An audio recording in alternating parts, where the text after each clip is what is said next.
तर काल ज्या पद्धतीनं पत्रकारांवर अरेरावीची भाषा झाली, मनसेची भूमिका काल नाही पण काल रात्री काही बॅनर्स समोर आले ज्याच्यामध्ये त्याबद्दलची भूमिका स्पष्ट होताना दिसते. काय नेमकी प्रतिक्रिया या सगळ्या संदर्भात वाढवत? काल ज्या पद्धतीने एक खासदार पत्रकारांना अर्वाच्य भाषेत शिव्या घालत होता, पत्रकारांना शिव्या घालत होता हे तर झालंच, आणि जी भाषा त्यांनी वापरली ती मला असं वाटतं महाराष्ट्राच्या, ज्याला आपण पुरोगामी महाराष्ट्र म्हणतो, त्या पुरोगामी महाराष्ट्राला शोभणारी नाही. ज्या पद्धतीने त्यांचं बोलणं होतं की जा रे कमिशनरला सांग, मी बघून घेईन कमिशनरचं काय ते, मी बघून घेईन डीजीचं काय ते, तुम्ही कोणाला आव्हान करताय? मला असं वाटतं त्यांनी जी काय शिवीगाळ केली, जे काय दिलं, विषय हा तेवढा पुरता मर्यादित नाहीये. विषय असा आहे की तुम्ही लोकशाहीच्या व्यवस्थेला आव्हान देताय. तुम्ही एखाद्या पत्रकाराला आव्हान देताय, तुमचं काय ही गोष्ट वेगळी, पण तुम्ही या महाराष्ट्रामध्ये, या देशामध्ये परमपूज्य डॉक्टर बाबासाहेब आंबेडकरांनी लिहिलेल्या संविधानाला आव्हान देण्याचं काम हे निवडून गेलेला लोकप्रतिनिधी जर देत असेल तर सामान्य माणसाने त्याच्यातनं काय धडा घ्यायचा? बरं, या खासदारांना Y+ सुरक्षा आहे, ती अजूनही सरकारने का ठेवली आहे? मुळात ज्या व्यक्तीला शासनातर्फे सुरक्षा दिली जाते, आपल्याला आठवत असेल तर एक ऍक्टर होते, त्यांचं प्रकरण होतं ऍक्सिडेंटचं, हिट अँड रन केसचं. त्यावेळेला त्यांच्या बॉडीगार्डनी FIR जाऊन केला. का केला? तर मी ज्याचं संरक्षण करतोय त्या व्यक्तीने गुन्हा केलाय म्हणून त्यांनी जाऊन FIR केला. मग काल त्यांना जे Y+ दर्जाची सुरक्षा दिलेले अधिकारी होते, त्यांचं कर्तव्य आहे की ते ज्यांना सुरक्षा देत आहेत त्यांनी जर एखादा गुन्हा केला तर जाऊन त्याचा FIR नोंद करणं आवश्यक आहे.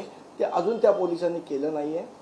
माझी आयुक्तांना विनंती आहे, माझी गृहमंत्र्यांना विनंती आहे, माझी मुख्यमंत्र्यांना विनंती आहे की जर अशा प्रकारे अरेरावीची भाषा कोण करत असेल तर कायद्याने त्याला संरक्षण दिलं नाही पाहिजे. आपल्याला आठवत असेल तर ज्या वेळेला सन्माननीय राजसाहेबांवर आंदोलनाचा, म्हणजे ज्या वेळेला जे परप्रांतीयांच्या विरोधात रेल्वेचं आंदोलन चालू होतं त्यावेळेला त्यांची भाषणं प्रक्षोभक आहेत असं कारण सांगून तात्कालीन सरकारने त्यांची सुरक्षा काढून घेतलेली, सन्माननीय राजसाहेबांची सुरक्षा काढून घेतलेली की यांचं भाषण प्रक्षोभक आहे म्हणून. मग हाच न्याय संजय दिना पाटलांना लागू होतो की नाही होत हे पण एकदा गृहमंत्र्यांनी सांगावं. त्यामुळे मला असं वाटतं बरं, काल मी काहीतरी दिलगिरी बघितली त्यांची, ती दिलगिरी होती का पत्रकारांवर केलेले उपकार होते, हे एकदा त्या दिलगिरी म्हणून बाहेर येऊ दे. ती कुठली पद्धत आहे दिलगिरी व्यक्त करायची? माझ्या मते ती सर्वात माजलेली दिलगिरी होती.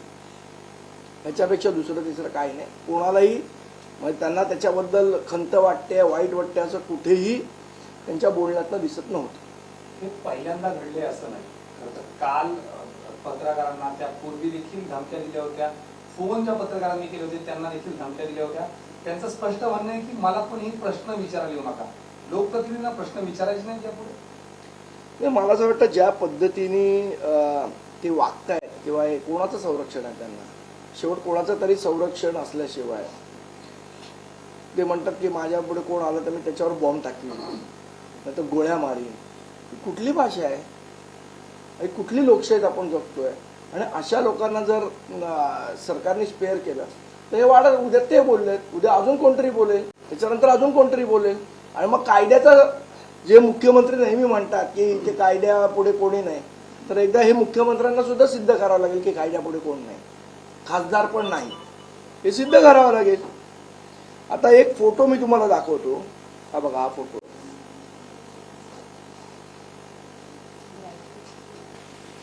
देतो तुम्हाला, पाठवतो व्हॉट्सअपवर. हा फोटो, ही व्यक्ती ही कोण आहे, याच्यावर आत्ता कुठला गुन्हा दाखल आहे, ही व्यक्ती फरार आहे का, आणि असेल तर कुठल्या गुन्ह्यामध्ये फरार आहे, नाशिकच्या केबल चोरीशी या व्यक्तीचा काही संबंध आहे का? जी केबल चोरी झालेली जवळजवळ 10 कोटी रुपयाची ती चोरी होती, त्याची बातमीची लिंकही पाठवतो तुम्हाला. त्याच्यामधला हा फरार आरोपी आहे का? मी उत्तर देणार नाही, याचं उत्तर हे पोलिसांनी द्यावं. आणि मग असे लोक जर खरोखर असतील तर ते खासदारांबरोबर काय करताय? बर, जी गाडीचा आपल्याला माहिती आहे ऍक्सिडेंट झाला होता त्यांच्या मातोश्री, ती गाडी या व्यक्तीच्या नावावर आहे का, हा माझा प्रश्न आहे.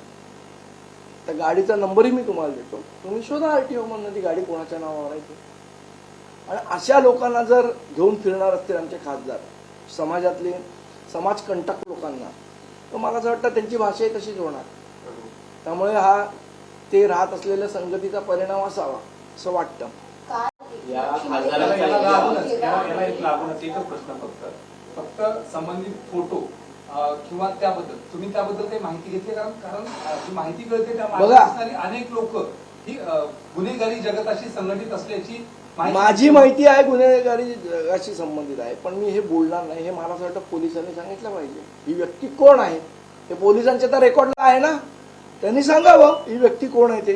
काल एकनाथ शिंदेला जेव्हा हा प्रश्न विचारण्यात आला तेव्हा त्यांनी त्यांची बाजू सांगितलं की त्यांनी संजय राऊतांना शिबिरली, पत्रकार नाही, त्यामुळे सारवासारवर त्यांनी बाजू घेतली संजय दिना पाटलांची, त्यांचा विरोध करण्यासाठी. मग संजय राऊतांना शिव्या घालायच्या ना, तुम्हाला का घातल्या हा माझा प्रश्न आहे.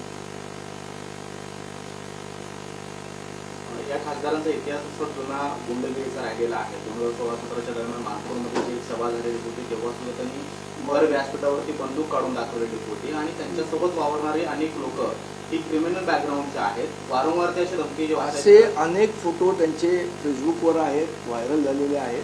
त्यातला एक फोटो मी तुम्हाला फक्त दाखवलाय. या व्यक्तीवर, जो व्यक्ती त्यांच्याबरोबर आहे त्या व्यक्तीवर गंभीर स्वरूपाचा गुन्हा दाखल आहे. तो कोण आहे आता तपास तुम्ही घ्या. पोलिसांनी याचं उत्तर द्यावं की ही व्यक्ती कोण आहे आणि ही सध्या वॉन्टेड आहे की नाही. संजय दिना वापरत असलेल्या गाडीबद्दल तुम्ही उल्लेख केला आहे.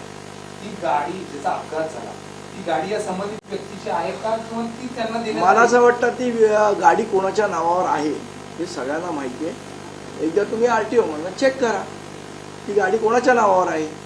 हा फोटोतला जो व्यक्ती आहे त्याच्याच नावावर गाडी आहे का एकदा चेक करा. कारण तो जो फोटोतला व्यक्ती आहे त्यांनी त्याच्या फेसबुक पेजवर या गाडीचा फोटो टाकलाय. त्यामुळे तुम्ही बघा. एक त्याला प्रश्न, Y+ दर्जाची सुरक्षा असताना थेटपणे सिस्टमला चॅलेंज करणं, मग कमिशनर पासून ते डीजी पर्यंत तुम्ही उल्लेख केला. मला असं वाटतं जर मागणी करणार आहेत तर सुरक्षा व्यवस्था काढून घ्यावी. निश्चित माझं म्हणणं हे सरकारने स्वतःहून कालच करायला पाहिजे होतं की जो व्यक्ती अशा पद्धतीने वागतोय त्याची सुरक्षा काढून घ्या.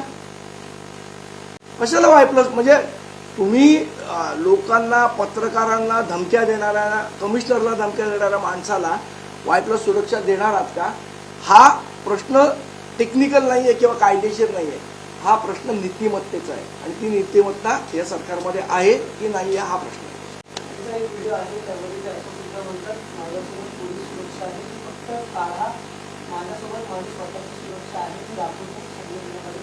मला असं वाटतं की इथे या मुंबई शहराने अनेक मोठे मोठे गँगस्टर बघितले.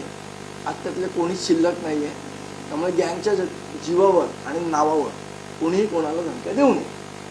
एक वेगळा प्रश्न, या सगळ्या घडामोडींमध्ये परत एकदा एकनाथ शिंदे यांनी 14 शिवसेना युपीटीच्या आमदारांची भेट घेतल्याची बातमी होती आणि त्यांना देखील म्हणजे आमदार स्वतःकडे आल्यानंतर सुरक्षा देणं हा एक पॅटर्न आहे.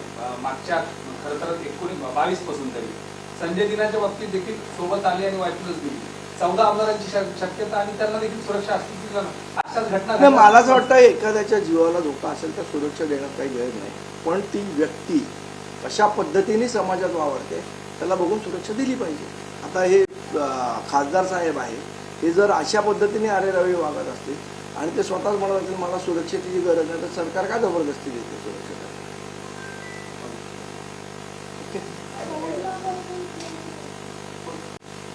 झाले का? फोटो टाकला